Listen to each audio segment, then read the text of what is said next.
Welcome back, everyone. Now, I just can't keep up with what's happening in the world at the moment. So I've spent my whole Sunday morning gathering up all these videos for this episode. So make sure to like this video, all right? It's going to be a good one.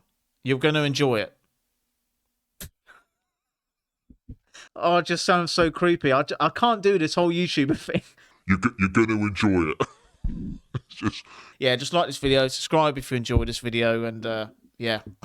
Listen, man, when I tell you God is good, look at the Bible, y'all. Listen, look at the Bible. Listen, in the middle of the fire. Listen, everything got burnt in that room except for the word. Except for the word, bro. Look at that. Oh my God! Except for the word. Like the inside is made of metal. Listen, did y'all see the Xbox One? How that looked? Oh and my this was goodness! Right next to the Xbox One. No, it was not next to it. Where was it, Bernie? It was on top of it. This was on top of the Xbox One. On top of the Xbox. I know this for a fact. Wow. And that's paper. Wow. Hey, where's that Xbox One? Wow. The Xbox is in here. Hold on. Look at the Xbox, y'all. Listen. Hey, look at the Xbox. Hey, where's the book at? Put it on top of it. Look at this was on top of the Xbox One. Oh my God. And look at this. And look at this. So, man, wow. Wow, bro. Yeah, that's a special. Hey, that is crazy. We could fix the Xbox One, but the book does not need to get fixed. The it book fixes does not. itself. It fixes itself, man. Us and itself. The word fixes everything. Can I get God is good all the time? God is great all the time. All the time, God is great, man. I tell you what, if I walked into that house fire and I wasn't a believer, I would be pretty stuck if that happened to me. To see the flames, see the whole house go up in flames, and then that book is just left intact. You can see how the top layer of the Bible was super burnt. Some people are writing maybe they planted it, stuff like that, but you could clearly see it was in the fire. And the words were all intact, and it's just incredible. I don't need proof that God is real. I believe in God. You all know this. Yeah, what a great video. And I thought I'll make this the first video of it being Sunday. So let me know your thoughts on that down below. I mean, videos like this is just the cherry on top for me. I need something to talk to you all about at the end of this video, and it's including the Bible. So if you're interested in that, watch until the very end. Oh my God! You holy. 1, 2, do it. What the what? No. Trigger, where you going? Right, I know what you're all thinking, that has to be AI and fake, but it isn't. I mean, this is probably the most useless superpower I've ever seen, but I am jealous, you know? Rare individuals can voluntarily control pupil size by directly engaging in eye muscles, as confirmed in studies like a 2021 case of a German student who dilates constricts on command up to 2.4 millimeter change. And if someone did this in front of me, I would be like holding up the cross term. I would be I'd be like, man, this person needs, we need to get out of here. Every single day, this is what the sky looks like in Mexico. All natural clouds. Notice there's no lines in the sky blocking out the sun, dispersing, no chemtrails whatsoever. That's because Mexico banned geoengineering, and this is what the skies look like every single day. They ban chemtrails because they don't want to block out the sun, because they want tourists to come here that are from other countries that hate chemtrails and hate geoengineering. And this is what the skies look like in Canada and in the US. They are full of chemicals and heavy metals, and that's what they're spraying on us. And then we got Mexico. Beautiful, natural clouds. I mean, yeah, geoengineering sucks. And they're doing it even here in England. We don't get sun anyway. So why are they doing it here? Like, we see the sun probably 2 times a year. We got no chance over here. But leave your comments down below. I mean, it is crazy that this isn't a conspiracy. This is real. You know, they're blocking the sun. Did you know there's a gated community in the US so exclusive it doesn't even need city police? Welcome to Ocean Reef Club in Florida. This isn't just a neighborhood, it's a fully self-governing city with private roads, a private beach, golf courses, marinas, and its own police force funded entirely by residents. They even have a private airport where jets land directly on the grounds. Patrol cars, full-time officers, and a dedicated dispatch center answer only to the community, not the city. Security isn't just about protecting property, it's about controlling controlling who enters, who leaves, and how fast help arrives. Every guest needs clearance. Even delivery drivers are tracked, and all activity is monitored to maintain complete privacy. The gates don't just keep outsiders away, they manage visibility and maintain the elite lifestyle residents expect. People here live without strangers, noise, or interruptions. Any incident is handled quietly, in-house. No sirens, no gawking neighbors, just fences, uniforms, and absolute control. Ocean Reef Club isn't just a home, it's a fortress of wealth, power, and total privacy, where life is curated down to every detail. See, I don't like the sound of that because, yeah, they're saying that it's private, they don't get strangers, they don't get nosy neighbors, but I think it's the complete opposite. If you lived in a place like that, everyone would be looking at you, thinking, who are you? Why are you here? Everything's tracked, everything's monitored. This is the complete opposite of privacy. So I don't get the appeal. I mean, I think it's just another way for the super rich to just go, oh, look at us. We live in this special gated community. you know, good for you, mate. Now, with the heating control, nobody will have to work. Not even housewives. What will people do all day? Oh, why, just sit home in their deep-built houses, eating cheap prepared meals, and spend the whole day watching movies and sporting events on their deep television sets. But that means actors and athletes will still have to do their job. Listen to this. No, the actors and athletes won't be real people. They'll be electronic images programmed to go through the motions of a play, or a variety show, or an athletic event. Hey, imagine Joe Namath can sit at home and watch himself playing a football game that he never really played. That's already going on. He'll have to wear himself out doing the job of work. The geek will do it all. Well, how about his school kids, Professor? Let me show you. Every child will receive school lessons at home on HDTV. There'll be no need for schools or teachers. No schools? No teachers? Wow, groovy! It's a miraculous machine, Professor. I'm greatly impressed. You know something, though? Even if I complain sometimes about homework, I really enjoy school. I'm going to miss going to classes, being with my school friends. Gentlemen, I think Wendy has just made a very important observation. She has shown us the basic fault of the geek. I know you mean well, Professor, but your computer can be a bad thing for people. That's right.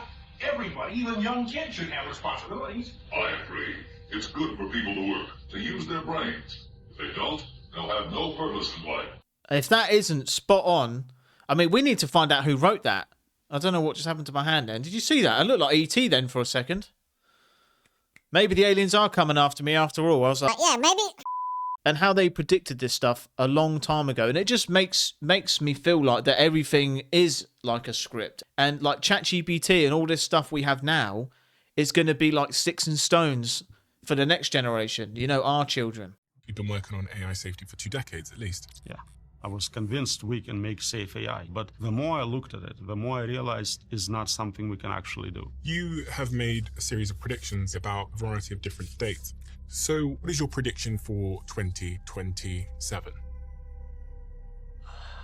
In 2 years, the capability to replace most humans in most occupations will come very quickly. I mean, in 5 years, we're looking at a world where we have levels of unemployment we've never seen before. Not talking about 10%, but 99%.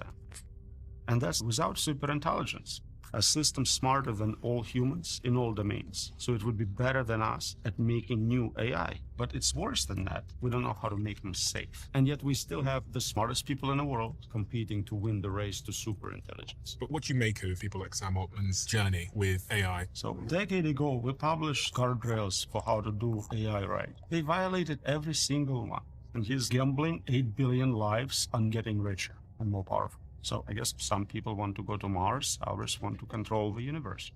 But it doesn't matter who builds it. The moment you switch to superintelligence, we will most likely regret it terribly. Right, so you're telling me that AI can create its own AI, and it's all code at the end of the day. AI is just all a bunch of code in a computer somewhere. So if AI knows it's AI and can adapt to overthrow its creator, that can happen. Surely that's going to happen.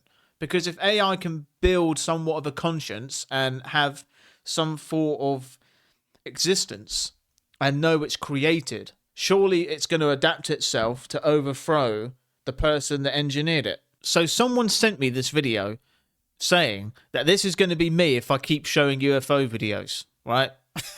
I think it's funny. This could happen. All right, so I got to be careful.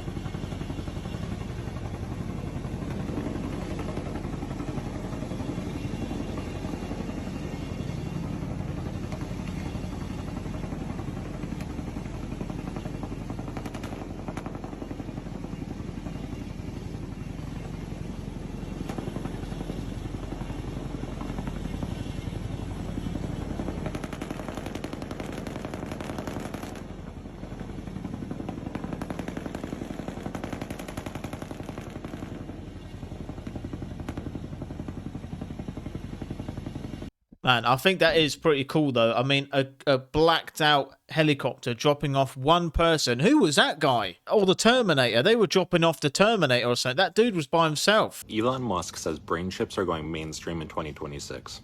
Yes, actual chips implanted in human brains. Musk just announced that Neuralink plans to begin high-volume production of its... Elon Musk says brain chips are going mainstream in 2026. Yes, actual chips implanted in human brains. Musk just announced that Neuralink plans to begin high-volume production of its brain-computer interface this year, using what he calls an almost entirely automated brain surgery. Automated brain surgery. This device is a coin-sized chip implanted under your skull, with over 1,000 electrodes reading your brain signals and sending them straight to a computer. Right now, it's marketed for people with paralysis, and some patients can already browse the internet, play video games, post online, and control devices using only their thoughts. That part sounds incredible, but here's the part that should make you uncomfortable. Neuralink's first attempt at human trials was rejected by the FDA over safety concerns. They only got approval after making changes, and even then, early implants had problems with electrodes pulling out of brain tissue. Musk says they've fixed that now. And his long-term goal? He says the point is to create a symbiosis between humans and AI, and to give people superpowers. So let's be clear, this is about putting hardware in human brains at scale, with automation, mass production, and one of the most powerful tech billionaires on Earth steering the future.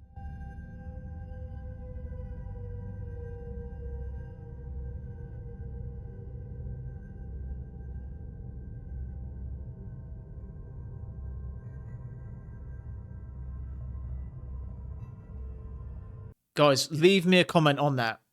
Please let me know. Do you think this is the mark of the beast that we've been warned about for thousands of years? Could this be it? I don't like the sound of this. See, this scares me, this stuff. Stuff getting put in your head, in your brain, reading your thought. You can control things with your thoughts. Absolutely not. I don't care if they said to me, Ben, if they put this chip in your head, you get £1 billion. I wouldn't do it. If they said, Ben, put this chip in your head, or if you don't, we'll delete your YouTube channel. Delete it. I'll go and hide out in the woods with a cabin and a log fire. I'm fine. I don't need this chip. I wonder how this is going to roll out. So I'd love to hear your theories on the Musk chip. What's that? Oh, a giant iceberg broke off of a glacier? How big was it? Oh, just the size of Chicago. What was under it? Oh, scientists discovered a whole new bunch of life forms underneath the iceberg. Oh, goody. Yeah, they found things like luminescent worm type creatures under there that were only about the size of a house. Oh, fun. They believe there's at least tens of thousands of species and creatures that we're unaware of in that area. Goody. These scientists were super excited about their findings, but they left very quickly once their boat was elevated in the air and moved and dropped down what they say was about a mile away, and they have no idea what did it. I don't know why. I just feel like Antarctica is just a place that we're not supposed to go, and it's on Earth, you know what I mean? Like there's places in space that we'll never reach. Other galaxies will never reach. Other planets. But Antarctica is on Earth, you know, and we can't go there.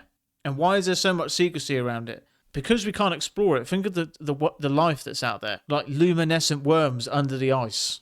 And isn't it fascinating how Even in the worst conditions, life will always exist. All right, this next video is very special and it's very, very interesting. All right, so this lady right here on the right, she was involved in a fire.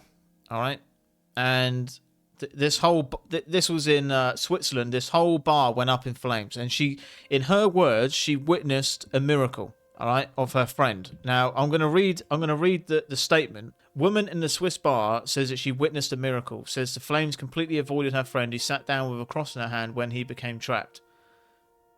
Quotations, a friend of mine couldn't get out and he just sat down and held his cross in his hand. The fire just avoided him. The fire didn't touch him. The fire was all around him, but not on him. So I've got the translation right here. So it's subtitled, obviously.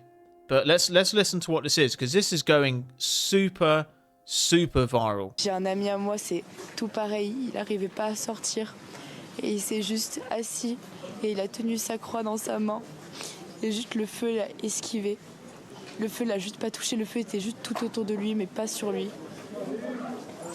Et il a survécu, heureusement. Il a réussi à partir et il a cassé une fenêtre pour pouvoir s'enfuir, mais moi si c'est pour ça que maintenant ce soir je suis là, c'est parce que moi, je veux juste remercier le Seigneur de m'avoir sauvé. I mean, stories like this don't come around often, but how powerful they are out in the world when people see these things, you know. And it really is incredible to see. Imagine witnessing that, to be the man in that situation where, and that must have been terrifying for that young man to accept his fate in that situation. And pick up his cross and just pray. Like, I can't even comprehend what that must have felt like for those poor people, but especially for that man that in that situation he saw the fire all around him, the acceptance of defeat, but the trust that he has in God that's a faith that we all should aspire to have. You know, incredible story, and what it would do to witness that.